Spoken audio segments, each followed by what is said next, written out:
It's the kind of story that makes detectives lose sleep, not because of the gore, not even because of the cruelty, but because of the question that always lingers afterward. How did nobody see it coming? What you're about to hear is one of those stories. A crime so senseless, so monstrous, that seasoned investigators called it the worst thing they'd ever seen. And at the center of it all was a little girl who never had a chance to fight back. Her name was Emily Barringer, and she was only 10 months old when her life was stolen by a man who pretended to love her family. To her mother, Amanda, he seemed like safety after struggle, a partner who promised to help raise her children, to be part of something better. But the truth was darker than she could ever imagine. Behind his smile was a predator, a man whose evil didn't come from chaos, but from calculation. He blended in, laughed with her kids, took pictures that looked like happiness, and waited until the world wasn't watching. And then, one night, he showed who he really was. What happened in that basement in Ripley, West Virginia, wasn't just a murder. It was an unmasking. It revealed how evil can wear kindness like a disguise, how even the most ordinary man can carry something unimaginable inside him. This story isn't just about the horror of one night. It's about trust, and how it can destroy us when placed in the wrong hands. It's about the silence of neighbors who heard screams and went back to bed. It's about a justice system that reacts only after tragedy. And it's about how even in death, one tiny child sparked a law that changed her state forever. Before the sirens, before the trial, before West Virginia rewrote its laws in her name, there was simply a little girl who brought light into every room she entered. Emily Barringer was born on Thanksgiving Day in 2015, 8 weeks too early, tiny enough to fit into her mother's palms, fragile enough that nurses whispered prayers over her incubator. But she was a fighter. Her mother, Amanda Atkins, said that from the moment Emily opened her eyes, it was as if she'd made a promise to the world. I'm going to stay. Against every medical prediction, Emily thrived. The family called her their tiny warrior, because even when she was hooked to tubes, she smiled. And when she finally came home, she brought joy that everyone could feel. Her siblings, 7-year-old Nathaniel, 6-year-old Carly, and 2-year-old Cameron, adored her. They'd argue over who got to hold her, who could feed her, who could make her giggle the loudest. She was the piece that made their chaotic little world whole. In photos, Emily is always reaching for the camera, eyes wide, as if she's trying to hold the moment still, as if she already knew life doesn't promise time, only love. Amanda said she was calm, quiet, and endlessly curious. The kind of baby who didn't cry for attention, but soaked in the world around her like a sponge. Every small thing delighted her. Sunlight on her blanket, the sound of her siblings playing, the rhythm of her mother's heartbeat as she fell asleep in her arms. She was beginning to say her first words, babbling half-formed syllables that sounded like music. She loved clapping, dancing, and trying to mimic laughter, her way of saying she belonged here. It's easy, when telling stories like this, to focus on the ending, to see only the tragedy. But for the people who loved her, the beginning mattered too. They remembered her joy, not just her loss, because Emily wasn't born into tragedy. She was born into love. She lived every day surrounded by people who adored her. And for a while, that love was enough to protect her. Until it wasn't. By the summer of 2016, Amanda Atkins was exhausted, not just from motherhood, but from life itself. Baltimore, the city she'd once called home, had worn her down. The noise, the stress, the fear, it all began to feel like a weight pressing down on her every single day. She wanted her children to grow up somewhere quieter, somewhere green, somewhere safe. So, with what little savings she had, Amanda packed her kids into the car, left the only city they'd ever known, and headed for Ripley, West Virginia, a small town that seemed untouched by the chaos of the world. She thought she was starting a new chapter. She couldn't have known that evil was waiting to write the ending. Soon after moving, she met a man named Benjamin Taylor, though everyone called him Benji. He was charming, the kind of man who knew how to make people feel seen. He was quick with compliments, generous with help, and so effortlessly kind that Amanda's walls came down faster than she realized. Friends would later say she seemed lighter after meeting him, smiling more, laughing again, talking about building a family. He played the part of the perfect man flawlessly. He carried groceries, read bedtime stories, and told Amanda's children that he loved them like they were his own. When she looked at him, she saw stability. When her kids looked at him, they saw fun. What none of them saw was the monster behind the mask. Because predators don't announce themselves, they blend in. They build trust, brick by brick, until the people around them can't see what's hiding underneath. What Amanda didn't know was that Benjamin Taylor had a criminal record, burglary, parole violations, a history of deceit, but he buried all of it behind a smile. On Facebook, he posted love-filled photos of himself and Amanda, declaring their relationship to the world. To everyone else, they were a happy family. But for men like him, image is everything. The illusion of goodness is the camouflage for control. Within months, Benji had moved in, embedding himself fully into their lives. He knew their routines, their habits, their vulnerabilities. And for Amanda, who'd spent years struggling to raise 4 children alone, his presence felt like relief, someone to share the weight. But predators choose women like Amanda for that very reason, not because they're weak, but because they're kind, open, trusting, and tired of being hurt. It's easy to judge her now, to ask how she didn't see the signs. But love isn't blind. It's hopeful. And hope, in the wrong hands, is dangerous. For a while, life looked almost normal. Photos on Amanda's Facebook page showed weekend picnics, her kids smiling in the yard, and Benji Taylor standing behind them with an arm around her waist, that same disarming grin on his face. Friends commented things like, "You look so happy," and "Finally, you found a good one." It's strange how often evil hides in those kinds of pictures, the ones that look the safest. Amanda believed she'd finally built something steady. Benji played the part perfectly.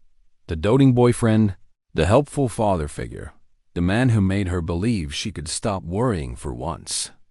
He cooked breakfast, fixed things around the house, and made himself indispensable. But control doesn't always start with violence. Sometimes it begins with devotion. He started monitoring her schedule, asking who she was talking to, insisting he just wanted to protect her. He blended his manipulation with affection so seamlessly that it never looked like control. It looked like love. In small-town Ripley, people saw them together everywhere, and Benji's charm did the rest. He laughed easily, bought gifts for the children, helped Amanda's neighbors with errands. Nobody questioned him, because predators know exactly how to make you like them. He built trust the same way a spider builds a web, slowly, invisibly, until you're trapped. By September 2016, Benji made their relationship official online, posting a photo of himself kissing Amanda with the caption, "My world." It was the kind of post meant to project stability. But behind that image, something darker was already building. What Amanda didn't know was that he was still hiding the truth, the criminal record, the parole violations, the violent tendencies buried under charm. He had failed at life in every way that mattered. But here, in this new home, he had a chance to reinvent himself, and nobody was watching closely enough to see through the act. Predators thrive on opportunity. And Amanda's move to West Virginia had given him exactly that, a new town, no history, no one to warn her. The irony is that she moved her family to be safe, and in doing so, unknowingly invited danger in. But that's the thing about trust. It's not lost all at once. It's chipped away, piece by piece, until what's left is dependence. By the time October came, Benji didn't just live in the house. He owned the rhythm of it, the routines, the spaces, even the silence. October 2nd, 2016, began as an ordinary evening in Ripley, West Virginia, the kind of night when nothing seems capable of going wrong. Amanda had spent the day playing with her kids, feeding them dinner, watching cartoons, and tucking each of them into bed with a kiss on the forehead. Little Emily Barringer, now 10 months old, was the last to fall asleep. Wrapped in her soft pink blanket, her tiny fingers still gripping her mother's sleeve. Amanda placed her gently in the crib, whispered goodnight, and turned off the light. Upstairs, the house settled into silence, that comforting, familiar hush of bedtime. Downstairs, Benji Taylor sat on the couch, pretending to scroll through his phone, pretending to be tired, pretending to be everything but what he truly was. He told Amanda he'd stay up to finish laundry in the basement, a task she'd come to expect from him, nothing unusual. She kissed him goodnight, believing him. But that was the last moment of peace she'd ever have.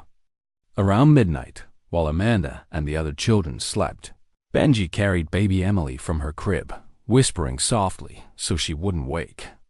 He told himself it was innocent.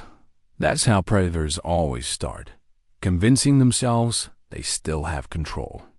But in the darkness of that basement, with music playing and the washing machine humming, the line between thought and action vanished. What happened next defies explanation. It's the kind of cruelty that language fails to describe. Hours passed before Amanda stirred awake. It was almost 4 a.m. when her instincts jolted her upright. That primal sense mothers have when something isn't right. She went to check Emily's crib. Empty. Panic spread fast. She called out for Benji. No answer. The living room empty. The kitchen silent. And then she remembered the basement. As she descended the stairs, the smell hit her first, metal and bleach. Then she saw him. Benji, half-dressed, crouched over Emily. At first, her mind refused to understand what her eyes were seeing. She asked, her voice trembling, "What are you doing?" And his reply was so calm, so casual, that it didn't make sense. "I'm just wiping her off." Those words, simple and horrifying, would replay in her head for the rest of her life. She ran forward, snatched Emily from his hands, and what she saw made her knees collapse. Blood. Everywhere. Her baby was pale, barely breathing, gurgling faintly. In shock, Amanda slapped him across the face and screamed, "What did you do?" But he didn't answer.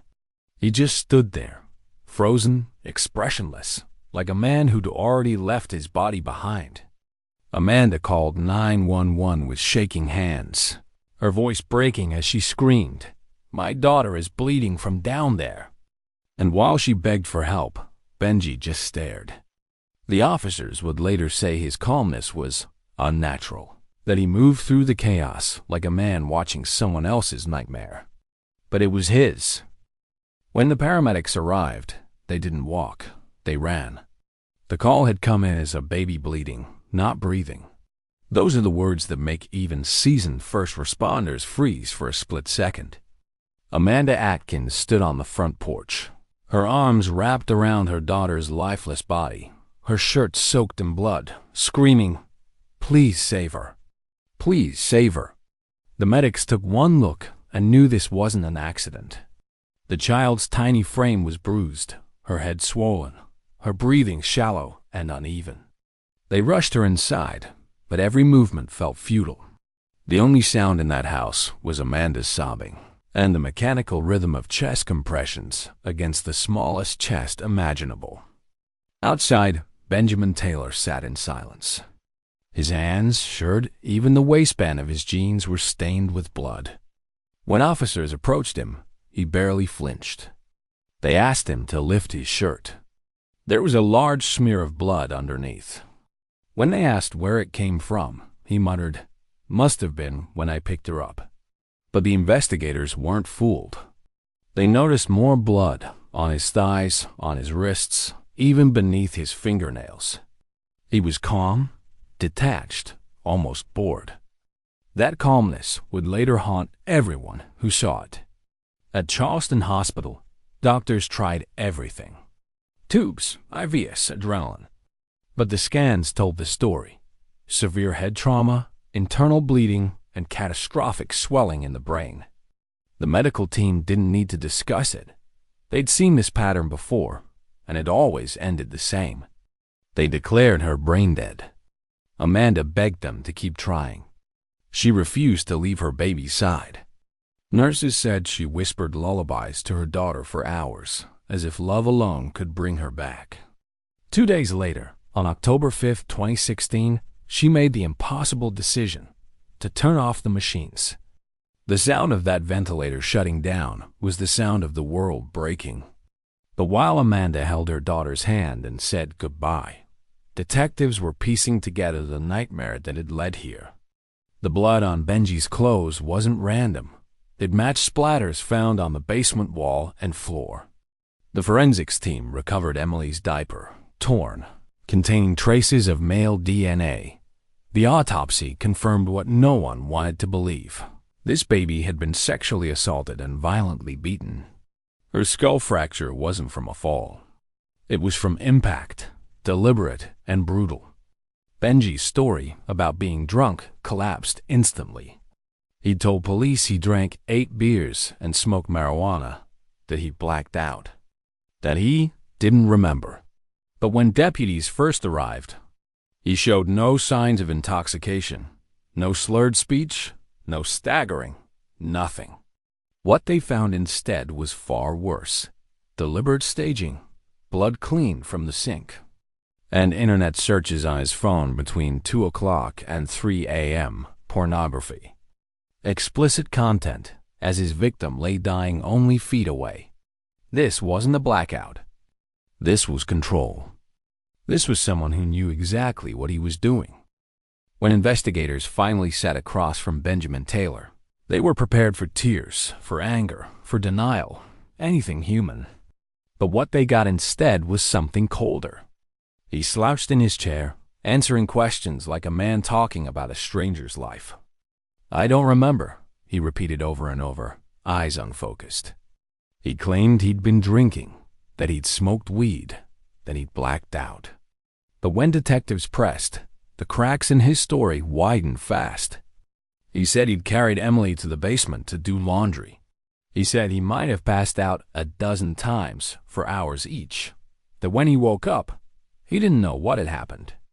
But the science told a different story, one written in blood.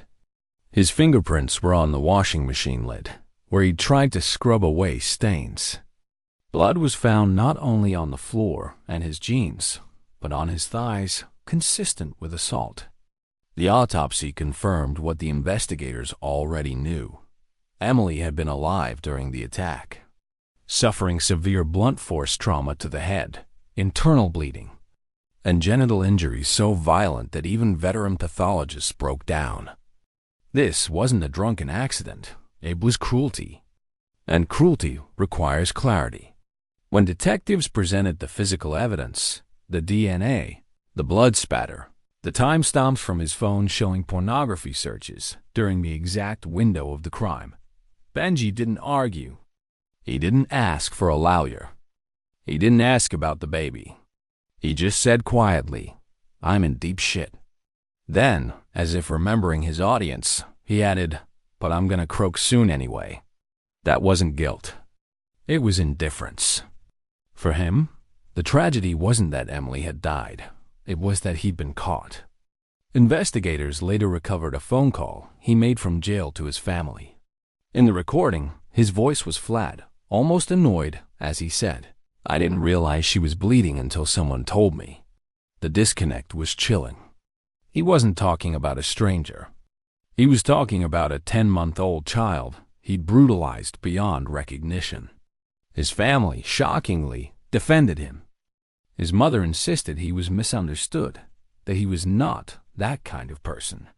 His father said he was still proud of him. But pride doesn't erase facts, and the facts were damning. His digital trail, his calmness, his lack of remorse, It all painted the portrait of a predator, not a man in crisis. And for detectives, that realization hit harder than anything else. They'd seen rage killings, drug-related deaths, crimes of passion, but this was different. This was methodical, planned, calculated. It was the kind of evil that doesn't erupt. It lingers quietly, wearing a mask of normalcy until it decides to strike. By the time Benjamin Taylor went on trial in March 2019, nearly 3 years had passed since the night that shattered Ripley, West Virginia. But for the people who packed that small courtroom, the pain hadn't faded. It had fermented into anger. The courthouse steps overflowed with candles, teddy bears, and photos of baby Emily Barringer, her smiling face now a symbol of innocence stolen. Inside, the air was heavy with the sound of restrained emotion, the shuffling of papers, the muffled cries of a mother, the quiet breathing of a community that had waited far too long for justice. Benji entered wearing a bulletproof vest and handcuffs, flanked by officers. He didn't look at the crowd. He didn't even glance at Amanda, who sat in the front row gripping a photo of her daughter so tightly the frame creaked in her hands. The prosecution began with what they called a story no human being should ever have to tell. They detailed the timeline, the beer, the marijuana, the late-night pornography searches, the evidence of sexual assault and blunt force trauma. They showed photos that made jurors avert their eyes. They read the autopsy report in clinical terms because there's no other way to describe something so vile. The defense tried to argue intoxication, to paint Benji as a man who lost control. But how do you lose control long enough to delete searches, clean blood from a sink, and lie to police about doing laundry? The jurors saw through it. They saw the evidence, the DNA, the witness testimonies, the recordings of his own voice. And they saw Amanda, who never once looked away, even when the details broke her all over again. The defense called witnesses, friends, relatives, even the mother of Benji's own son, people who insisted he was gentle, that he'd never shown signs of aggression. But kindness isn't proof of goodness. Monsters can smile. They can hold doors open, babysit neighbors' kids, say grace at dinner, and still be capable of things most people can't imagine. The courtroom learned that lesson the hard way. When the neighbor who lived next door testified, the entire gallery went silent. She said she'd heard a baby screaming that night around midnight, loud enough to wake her, but she didn't call the police. The crying stopped, she said quietly. So I went back to bed. That sentence hung in the air like a ghost. Because in that moment, every person in the room realized the same thing. Silence had killed Emily too. After 5 days of testimony, the jury needed only 2 hours. Guilty on all counts. First-degree murder. Child abuse resulting in death. Sexual assault by a guardian. Amanda sobbed as the words echoed through the room. Benji sat still, expressionless. For the first time since his arrest, he finally cried, not when the evidence was shown, not when his crimes were described, but when the sentence was read: life in prison with no chance of parole, plus 70 additional years to be served consecutively. The tears weren't remorse.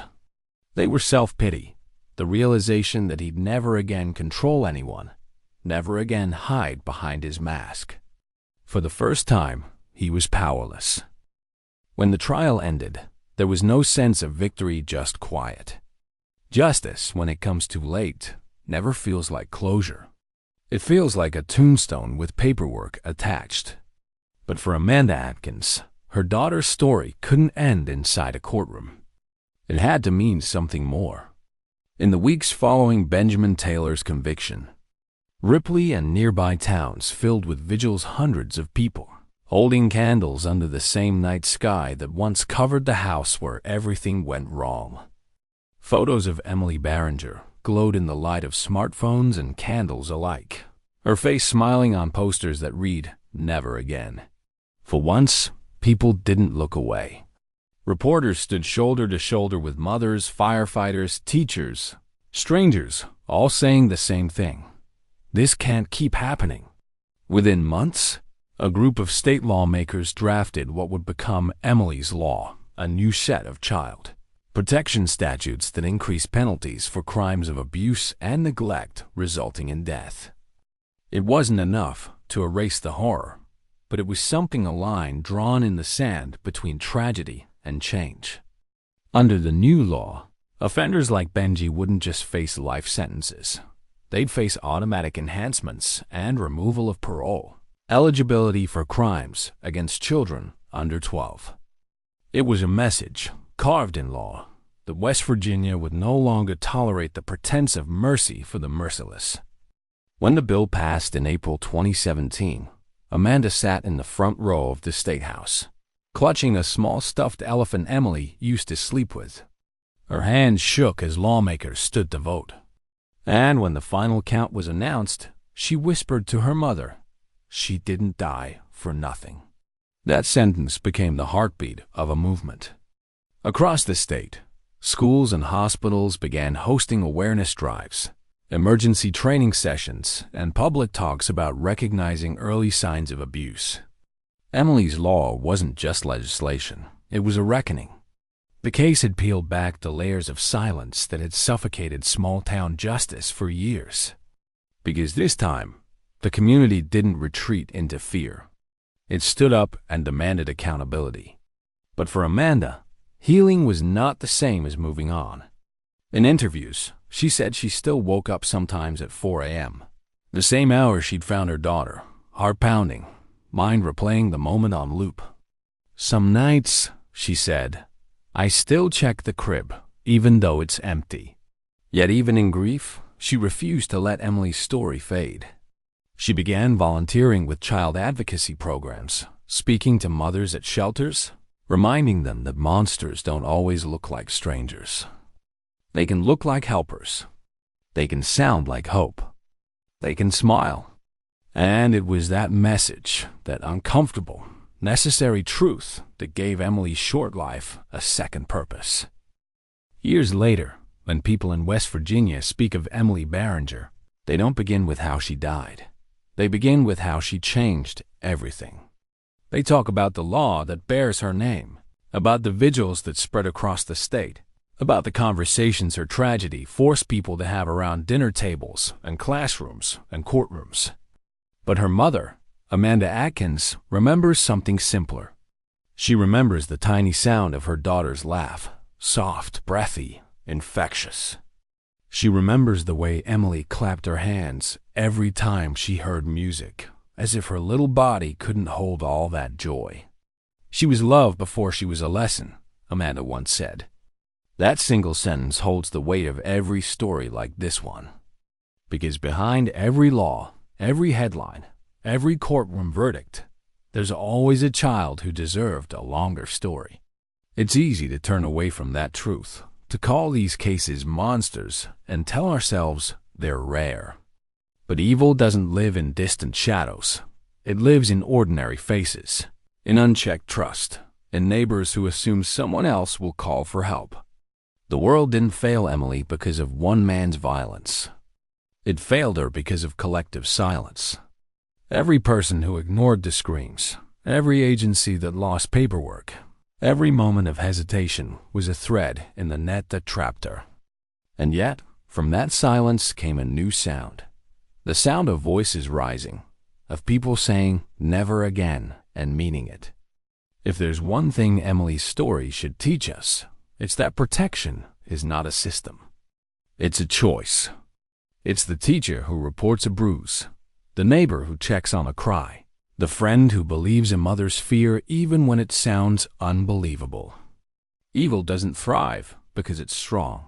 It thrives because good people stay quiet. And Emily's story is a plea to break that quiet. Her name became a law, but it should also be a promise that no child's cry will ever be dismissed as noise, that no mother's instinct will ever be met with bureaucracy, that no community will ever again value comfort over courage. Justice didn't save Emily, but it might save the next one, If we keep listening, Emily Barringer's story reminds us that evil often hides in plain sight, wearing trust as its disguise. It teaches us that vigilance is not paranoia, it's love in action. Her death was senseless, but her legacy is a demand to protect children not with words, but with courage. To see, to listen, to act, because innocence isn't lost in one violent moment. It's lost every time someone chooses not to speak.